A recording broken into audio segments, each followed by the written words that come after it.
Hello నమస్తే, బాగున్నారా? Welcome back to Chandana vlogs. ఇవాళటి రెసిపీ వచ్చేసి ఎండతో పని లేకుండా నిల్వ ఉండే టమాటా పచ్చడి ఎలా చేసుకోవాలో చూద్దాము. చాలా బాగుంటుందండి. ఇది మనకి టిఫిన్లో ఉప్మాకి కానీ దోశకి కానీ మరియు వేడివేడి అన్నంలో నెయ్యి వేసుకొని తిన్నా సూపర్గా ఉంటుంది. ఇక్కడైతే ఫస్ట్ అయితే నేను ఒక కడాయి పెట్టేసుకొని అందులోకి 3 స్పూన్ల ఆవాలు, 2 స్పూన్ల జీలకర్ర, ఒక 2 స్పూన్ల మెంతులు వేసుకొని దోరగా వేయించుకోవాలండి. ఈ పొడి వేస్తేనే మన టమాటో పచ్చడికి రుచి ఉంటుందండి. అయితే ఇక్కడ వీడియోలో చూపించే విధంగా ఇవి కొంచెం దోరగా వేయించుకోవాలి. మళ్ళీ ఇందులోకి ఒక 10 నుంచి 12 వెల్లుల్లి ఉంటుంది కదా, అవి పొట్టు తీసి వేసుకోవాలి. మళ్ళీ ఇందులోకి ఒక టీ స్పూన్ అంతా పసుపు వేసుకొని కారం, సరిపడా కారం, నేనైతే కారం ప్యాకెట్ కారం కాకుండా మనము ఇంట్లో రెడీ చేసుకున్న కారం కాబట్టి ఎక్కువ స్పైసీగా ఉంటుందని ఒక 4 స్పూన్లు వేసుకున్నాను. ఇంకా సరిపడా ఉప్పు అండి ఇందులోకి. అయితే ఇక్కడ నేను ఒక 3 స్పూన్ల ఉప్పు వేసుకొని మిక్సీ పట్టి పక్కన పెట్టేసుకోవాలి. ఇక్కడ చూపించే విధంగా మళ్ళీ ఒక కడాయి పెట్టేసుకొని అందులోకి కొంచెం ఆయిల్ వేసి ఇలా మొత్తం కడాయిలో అంతా రౌండ్గా అనుకుంటే మనకి ఆయిల్ అంతా మొత్తం స్ప్రెడ్ అయిపోతుంది కదా. అప్పుడు నేను ఇందులోకి 1 కేజీ టమాటోలు తూడ్చి కొద్దిసేపు ఆరబెట్టి కట్ చేసుకున్న, ఇలా పెద్ద ముక్కలుగా కట్ చేసుకొని ఇవి కొంచెం దూరగా వేయించుకోవాలండి. మూత పెట్టొద్దు. మూత పెట్టేస్తే మనకి వాటర్ వచ్చేస్తుంది కదా, ఆల్రెడీ టమాటోలో ఉన్న వాటరే మనకు ఉడకడానికి సరిపోతుంది.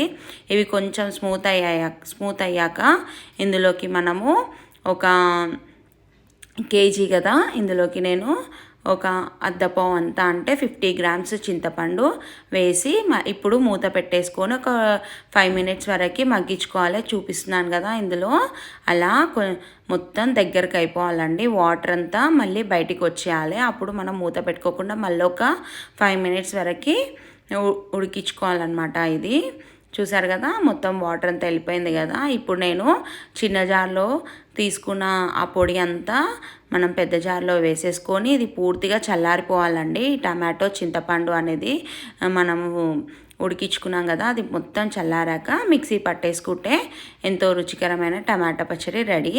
అయితే ఇందులోకి మర్చిపోయాను, ఇందులోకి మనము పోపు కూడా పెట్టుకోవాలండి. పోపుకి అయితే కొంచెం ఎక్కువనే పడుతుంది ఆయిల్.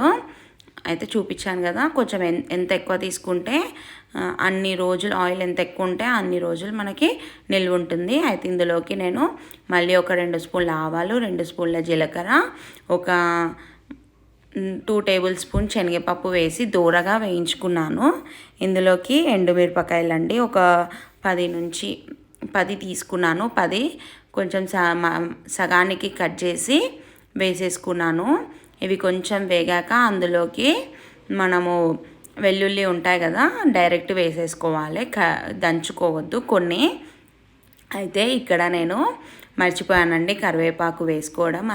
ఫస్ట్ అయితే నేను రుబ్బి పెట్టుకున్న టమాటో పచ్చడి ఉంది కదా, అది వేసేసుకున్నాను. మళ్ళీ గుర్తొచ్చి నేను కరివేపాకు పక్కన వేసేసుకున్నాను. ఇలా కొంచెం చిట్టపటలాడి కొంచెం బాగా ఆయిల్లో వేగాక అవి మొత్తం మిక్స్ చేసేసుకోవాలండి. మళ్ళీ ఒక 3 మినిట్స్ 3 to సిమ్లో పెట్టి ఒక 5 మినిట్స్ వరకు ఆయిల్లో వేగించుకోవాలి ఈ టమాటా పచ్చడి అంతా. అయితే ఎంత మనము సిమ్లో పెట్టి ఆయిల్లో ఎంతసేపు వేగిస్తే టమాటో పచ్చడి అంత రుచిగా మరియు కొంచెము ఖరాబ్ కాకుండా ఉంటుందన్నమాట. కొన్ని ఎక్కువ రోజులు నిల్వ ఉంటుంది. ఇలా చూపించే విధంగా చూసారు కదా, ఎంతో రుచికరమైన టమాటా పచ్చడి రెడీ అయిపోయిందండి. మీరు కూడా ట్రై చేసి ఎలా వచ్చిందో నాకు కామెంట్ చేయండి. అంతకన్నా ముందు నా ఛానల్ని సబ్స్క్రైబ్ చేసుకొని వాళ్ళు సబ్స్క్రైబ్ చేసుకోండి, లైక్ చేయండి, షేర్ చేయండి.